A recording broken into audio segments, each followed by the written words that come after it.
प्यारे बच्चों, मैं वंदना वर्मा राजकीय जुबली इंटर कॉलेज गोरखपुर से आज आप लोग के सामने कक्षा 6 के विषय इतिहास के अंतर्गत पाठ 4 वैदिक काल का भाग 2 अर्थात द्वितीय वीडियो लेके उपस्थित हुई हूँ। प्यारे बच्चों, इससे पहले के वीडियो में हमने ये जाना कि आर्य कौन थे, उनका वर्णन हमको कहाँ पे मिलता है। बच्चों, हमने ये जाना इससे पहले के वीडियो में कि आर्यों का भारत में विस्तार कहाँ से कहाँ तक था। बच्चों, हमने ये जान लिया है आज के पहले के वीडियो में कि आर्यों का अर्थ होता है, यानी जो शब्द आर्य बना है उसका अर्थ होता है उत्तम, तथा इनका जो विस्तार था वो लगभग पूरे भारत में दक्षिणापथ से लेके आर्यावर्त तक इनका राज्य का विस्तार था। तो बच्चों, आज हम लोग क्या जानेंगे? आज हम लोग जानेंगे कि आर्यों के जन किन्हें कहते हैं, राजा कैसा होता था, उनका चुनाव कौन करता था, राजा का शासन कैसे होता था और युद्ध के बाद सभा क्यों बुलाई जाती थी। प्यारे बच्चों, इससे हम पहले की वीडियो में हमने ये जाना है कि आर्य जो होते थे वो कबीले में रहते थे। कबीले मतलब बड़ा परिवार या लोगों का समूह, उनको कबीला कहा जाता है कि आर्य कबीले में रहते थे। तो जन का क्या अर्थ है? जन, कबीलों को जन कहा जाता था। तो जन क्या होता था बच्चों? जन, कबीलों को ही हम जन कहते हैं। जन का शाब्दिक अर्थ ऐसे तो देखा जाए तो व्यक्ति या लोग होता है बेटा, लेकिन यहाँ पे बच्चों हम लोग जन का शाब्दिक अर्थ न लेके जन का अर्थ कबीलों के रूप में लेंगे, क्योंकि वैदिक काल में जन किसको कहते थे? कबीलों को जन कहा जाता था। मुखिया के नाम पर ही जन का नाम होता था। जन यानी कबीला, और कबीले का जो मुखिया होता था वो राजा होता था। तो राजा का जो नाम होगा उसके आगे जन शब्द जोड़ के उस पूरे कबीले का नाम बन जाता था। जैसे भरत जन, पुरुजन, ये नाम पढ़ के हम जान सकते हैं कि राजा का क्या नाम होगा। जैसे भरत जन में नाम क्या है? यहाँ पे भरत है, तो भरत क्या हो गया? भरत राजा का नाम हो गया और जन आगे लग गया, जिससे पता चलता है कि कबीले का मुखिया कौन था? भरत था। अब यहाँ पे देखिए पुरुजन है, तो मुखिया का क्या, राजा का क्या नाम हो गया? यहाँ पे पुरु, यानी पुरु नाम था कबीले के मुखिया अर्थात राजा का। अगर बच्चों मान लो जैसे कक्षा में विद्यार्थी पढ़ते हैं तो किसी का नाम रमेश हो गया, तो जरा सोच के बताओ तो उस कबीले का क्या नाम होगा? हाँ, उस कबीले का नाम, अगर बच्चे का नाम राम है या रमेश है तो रामजन, या रमेश है तो रमेश जन, यानी नाम के आगे जन लग जाएगा तो उससे हमको पता चल जाएगा कि कबीले का नाम क्या है और राजा का नाम क्या है। यानी कबीला जो है उसको जन कहा गया है और राजा के नाम से ही उस कबीले का नाम पड़ जाता था। बच्चों, ये हो गया जन की बात कि जन किसको कहते थे। बच्चों, जन जो होता था वो कबीला होता था, कबीले के मुखिया को राजा कहा जाता था और राजा के नाम पे ही उस कबीले का नाम पड़ जाता था। अब आइए देखते हैं बच्चों कि उस समय यानी कि शासन कैसे चलता था, यानी कि उस पूरा समाज किस प्रकार का था। जो हमारे आर्य समाज था, आर्य का जो समाज था, आर्य जन के लोगों का समाज कैसा था? समाज की जो इकाई थी, यानी छोटा रूप जो था, जहाँ से ये माना जाता है कि समाज बनता है, तो सबसे छोटी इकाई जो थी परिवार होती थी, जिसे कुल या गृह कहा जाता था। कुल या गृह, कई कुल या गृह मिलके यानी परिवारों के मिलने से ग्राम बनता था। कई ग्रामों को मिलने से विश्व बनता था। विश्व वो जहर वाला विश्व नहीं, ये बड़ा शह है बच्चों, ध्यान देना। ये कई ग्रामों के मिलने से विश्व बनता था, और जब कई विश्व इकट्ठा होते थे वो जन अर्थात कबीला बन जाता था। तो जैसे कि हमारे घर में परिवार का मुखिया कौन होता है? जो सबसे वरिष्ठ होता है उसको मुखिया मान लिया जाता है। ठीक उसी प्रकार जो कुल अथवा गृह थे उनके मुखियों को क्या कहा गया? कुलप या गृहपति कहा गया। क्या कहा गया? कुलप कहा गया या गृहपति कहा गया। ग्राम का जो प्रमुख होता था, जो मुखिया, उसको ग्रामणी कहा जाता था। यानी ग्राम पर जो शासन करता था, ग्राम का जो कार्यभार देखता था, उसको ग्रामणी कहा गया। कई ग्रामों के मिलने से विश्व बना और विश्व के प्रमुख को यानी मुखिया को विश्वपति कहा गया। जैसे आज भी ग्राम हम लोग देखते हैं बच्चों, तो ग्राम में मुखिया कौन होता है? ग्राम प्रधान होता है। ठीक उसी प्रकार उस समय ग्राम का मुखिया क्या कहा जाता था? उसको ग्रामणी कहा जाता था। कुल के मुखिया को कुलप कहा जाता था, गृह के मुखिया को गृहपति कहा जाता था। विष के मुखिया को विषपति कहा जाता था, और कई विष जब इकट्ठा होते थे तो जन बनता था, जो कबीला होता था जिसको जन कहा जाता था, और जन पर किसका शासन होता था? राजा, यानी जन का जो प्रमुख होता था वो राजा होता था। राजा वंशानुगत पहले नहीं था, यानी शुरुआती जब वैदिक सभ्यता हम लोग देखते हैं, वैदिक काल देखते हैं, तो शुरू में राजा का पद वंशानुगत नहीं था बच्चों। लेकिन समय जैसे जैसे बीतता गया, उत्तर वैदिक काल आ गया, तो राजा का पद भी क्या हो गया? वंशानुगत हो गया। अब राजा के बच्चे ही राजा बनने लगे थे। अब राजा का चुनाव कौन करता था? उसमें दो प्रमुख संस्थाएं बच्चों होती थी, सभा और समिति। सभा और समिति ये जो थी संस्थाएं थी, प्रमुख रूप से संस्थाएं थी। सभा के द्वारा, सामने लिखा हुआ है, सभा एक संस्था थी। सभा के द्वारा ही राजा का चुनाव किया जाता था, यानी सभा ही राजा बनाती थी। समिति सलाहकारी संस्था थी, यानी जहाँ सभा जो है राजा का चुनाव करती थी, वहीं सभा और समिति दोनों मिलकर राजों के कार्यों पर नियंत्रण भी रखती थी और उनको सलाह देने का भी कार्य करती थी। तो बच्चों इतना तो आपको समझ में आ गया होगा कि सबसे छोटी इकाई उस समय समाज में गृह या कुल था।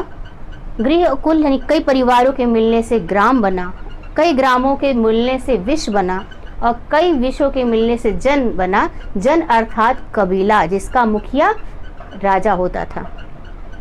राजा को सभा और समिति ये दो संस्थाएं थी, राजा के कार्यों पर नियंत्रण रखती थी, उनको सलाह देती थी।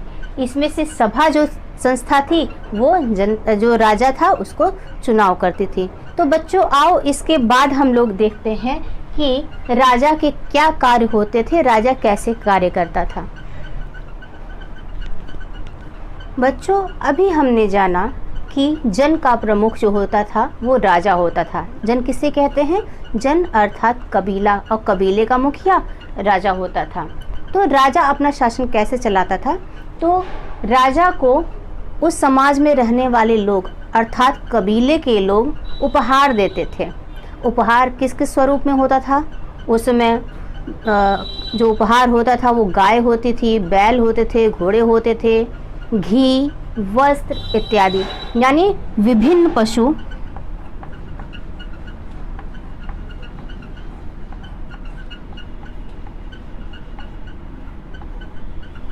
जिसमें कौन शामिल थे? गाय, घोड़ा, बैल, रथ इत्यादि, जो समाज चाहता था, जो कबीलाई लोग चाहते थे वो ले जाके, घी होता था, वस्त्र होता था, अनाज होता था, जो वो लोग उपजाते थे वो जाके राजा को उपहार स्वरूप देते थे।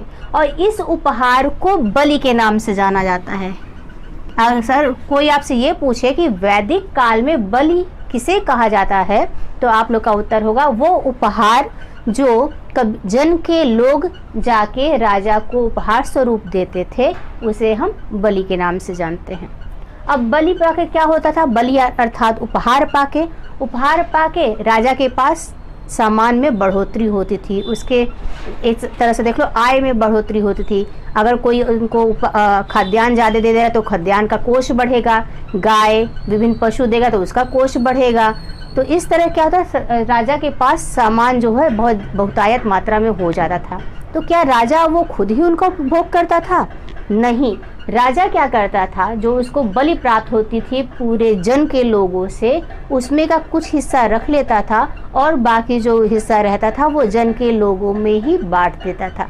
तो बच्चों बांटने से क्या हो जाएगा? क्यों बांट देता था? जब वो लोग देते थे तो बांट देता था। तो बच्चों बांटने से ये होता था कि जन के लोग जो थे उनसे, यानी प्रजा और शासक अर्थात राजा और प्रजा के बीच में संबंध और घनिष्ठ होते थे। मित्रता भाव उससे होता था, प्रेम भाव में बढ़ोतरी होती थी, क्योंकि तब ये सोचते थे जन के लोग कि राजा चाहता तो सारा उपहार रख लेता, लेकिन वो हम लोग के भी खुशी के बारे में सोचता है, तो राजा जो उपहार का जो बलि का भाग होता है वो फिर जन के लोगों में वितरित कर देता है। बच्चों उस समय युद्ध भी होते थे। जब राजा की संपत्ति पे कोई और उसको अपने अधिकार में लेना चाहता था तो युद्ध की नौबत आ जाती थी और युद्ध होता था। युद्ध के बाद अगर राजा जीत जाता था तो विपक्षी जो हारता था, दूसरा राजा जो था वो हारता था, तो हारता था तो उसके क्षेत्र पे अधिकार भी हो जाता था, और उससे क्या मिल जाता था, उस क्षेत्र के लोग यानी उस वहाँ के सामने वाले राज्य जो हारा है उसके गाय हाथी यानी विभिन्न पशुओं पर, अन्न भंडारों पर, दास दासियों पर राजा का, जो जीता हुआ राजा रहता था उसका अधिकार हो जाता था। तो अधिकार हो जाता था तो सारी उस राज्य की वस्तुएं जो पराजित हो गई रहती है राज्य, तो पराजित जो राज्य होता था उसकी वस्तुएं राजा खुद ले लेता था, और लेने के बाद वो खुद रखता नहीं था, बल्कि युद्ध के बाद सभा होती थी। सभा का मतलब क्या होता था, जो पूरे जन के जो कबीलाई जो उनका इलाका था उसका जो जन अर्थात कबीला, तो कबीले के लोगों को जो उससे विद्वत लोग थे, शक्तिशाली लोग थे या मान्य लोग थे, उनको बुलाया जाता था और उनकी सभा की जाती थी। और इस सभा में जो जीता हुआ माल होता था, जो जीती हुई वस्तुएं होती थी, दास दासियां जो होती थी, उन लोगों के बीच जो है बांट दिया जाता था। बांटने से भी क्या, मित्रता का भाव बढ़ता था तथा और राजा की प्रतिभा में वृद्धि होती थी, राजा और शक्तिशाली इस प्रकार बनता जाता था। प्यारे बच्चों, वैदिक काल में धर्म तथा यज्ञ, राजा जो होता था वो धार्मिक प्रवृत्ति का ही होता था। वो कहीं से अगर युद्ध जीत के आता था तो यज्ञ जरूर करवाता था, या देवी देवताओं को प्रसन्न करने के लिए उस समय के समाज के लोग भी यज्ञ करवाते थे। तो देखा जाए धर्म तथा यज्ञ, यज्ञ करवाता कौन था उस समाज में, तो उस समाज में यानी कि वैदिक काल में यज्ञ कराने का कार्य पुरोहित का होता था। किसका होता था बच्चों, पुरोहित का होता था, पुरोहित ही यज्ञ कराता था। बच्चों आज के भी समाज में यानी हम आज भी घर पे यज्ञ होते हुए देखते हैं ना, कोई भी धार्मिक क्रियाकलाप जब होता है, कोई भी पूजा पाठ जब होता है तो घर में भी यज्ञ होता है। एक हवन होता है, देसी घी डाला जाता है, समिधा डाली जाती है और देवताओं को प्रसन्न करने के लिए मंत्रों का जाप किया जाता है। ठीक इसी प्रकार वैदिक काल में भी यज्ञ किए जाते थे। यज्ञ क्यों किए जाते थे, देवताओं को प्रसन्न करने के लिए, मनचाहा उनका जो मन की चाहत होती थी वो पूरी कराने के लिए, देवताओं को प्रसन्न करने के लिए यज्ञ किया जाता था। लोग यज्ञ किया करते थे। उस समय भी यज्ञ करते समय वेदों की स्तुतियाँ गाई जाती थी। स्तुति मतलब पाठ करना, मंत्रों का जाप करना, वेदों के मंत्रों का जाप किया जाता था। उस समय वेद लिखित नहीं थे, इसलिए इन मंत्रों को बोल बोल कर लोग याद रखते थे और समय पड़ने पर जब यज्ञ होता था इनका बोल बोल के जाप करते थे, मंत्रों की स्तुति करते थे। वैदिक काल में प्रमुख देवता इंद्र को माना जाता था। इंद्र जो कि उनको विजय दिलाता था, युद्ध में शत्रु को परास्त करता था और स्वयं के राजा को विजयी बनाता था, इसलिए प्रमुख देवता इंद्र को माना जाता था। वेद मंत्रों का जाप किया जाता था ताकि देवता प्रसन्न होके उनके इच्छा की पूर्ति कर सके। यानी उस समय भी धर्म का बोलबाला था, लोग अधर्मी नहीं थे, धर्म का पालन करने वाले थे तथा पूजा पाठ और यज्ञ भी किया जाता था। वेद मंत्र, वेदों के मंत्र को हम वेद मंत्र कहते हैं बच्चों। अब ये तो आप जानते हैं कि वेद कितने हैं, वेद मंत्र अथवा वेदों के मंत्र। वेद कितने, 4 वेदों का नाम हमने सुना ही है, ऋग्वेद, सामवेद, अथर्ववेद और यजुर्वेद। सबसे पुराना वेद जो है वो यजुर्वेद है। बच्चों आज हम लोग गायत्री मंत्र सुनते आए हैं कि ओम भूर्भुवः स्वः तस्य वितुर्वरेण्यं भर्गो देवस्य धीमहि धियो यो नः प्रचोदयात्। ये गायत्री मंत्र है जो आज भी प्रासंगिक है और आज भी गाया जाता है, घरों में मंत्र का पाठ किया जाता है। ये भी सबसे पुराने जो प्राचीनतम हमारा जो वेद है ऋग्वेद से ही लिया गया है। अर्थात ये आप लोग याद कर सकते हो, ये जीके का भी क्वेश्चन बन सकता है कि गायत्री मंत्र जो आज पाठ किया जाता है, जो प्रमुख रूप से सुनने को मिल जाता है, किस वेद से लिया गया है, तो आपका उत्तर होगा कि ऋग्वेद से लिया गया है। बच्चों ऋग्वेद के अलावा 3 और वेद हैं। सामवेद, जिसमें से आज हम लोग जब म्यूज़िक की क्लास चलती है या कहीं संगीत की सभा होती है तो सप्त स्वर उसमें सा रे गा मा पा धा नी सा, ये सप्त स्वर से ही संगीत की उपज मानी जाती है, संगीत इससे ही शुरू होता है। तो सामवेद में है, ये सप्त स्वर सामवेद में है और सामवेद में गीतों की प्रमुखता है, ये गाया जाने वाला वेद है ऋग्वेद। इसके अलावा अथर्ववेद और यजुर्वेद हैं।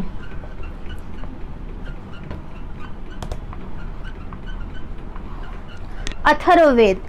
बच्चों, आज भी समाज में हम सुनते हैं कि उसके ऊपर टोना कर दिया गया, जादू कर दिया गया, ऐसा शब्द हम आज भी सुनते हैं। तो ये बहुत पुरातन काल से चला आ रहा है। और ये जो अथर्ववेद है, जादू टोने संबंधी जानकारी हमको अथर्ववेद में भी प्राप्त हो जाती है। यानी आप सोच सकते हो कि भारतीय समाज में जो जादू टोना आज भी माना जाता है, ये आज का नहीं, बहुत पुरातन है। और इसकी जानकारी हमको वैदिक काल के लोगों को भी थी। और इसकी ये जो जादू टोने का जिक्र है, ये अथर्ववेद में ही है। और यज्ञों से संबंधी, यज्ञों के विधि विधान की जानकारी हमको यजुर्वेद से मिलती है।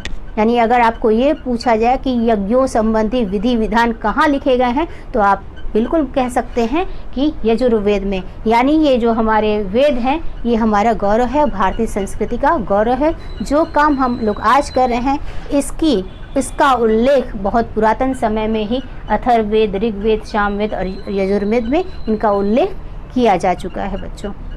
तो आज हमने जान लिया कि इंद्र को प्रमुख देवता माना जाता था, पुरोहित यज्ञ कराने वाला होता था, राजा यज्ञ करता था और अपने देवताओं को प्रसन्न करने का काम करता था। इसके आगे हम लोग पढ़ेंगे कि वैदिक कालीन समाज कैसा था, समाज क्या जातियों में बटा हुआ था, क्या उस समय भी आश्रम होते थे, आश्रम व्यवस्था थी। आश्रम व्यवस्था का तात्पर्य ये है, जैसे गृहस्थ आश्रम, वानप्रस्थ होता है, संन्यास होता है, ब्रह्मचर्य होता है, क्या उस समय थे अथवा नहीं थे। तो इसकी जानकारी हम इसके अगले वीडियो में आप लोग को देंगे। तो ये सब जानने के बाद आज पाठ का भाग 2 यही समाप्त होता है बच्चों। धन्यवाद।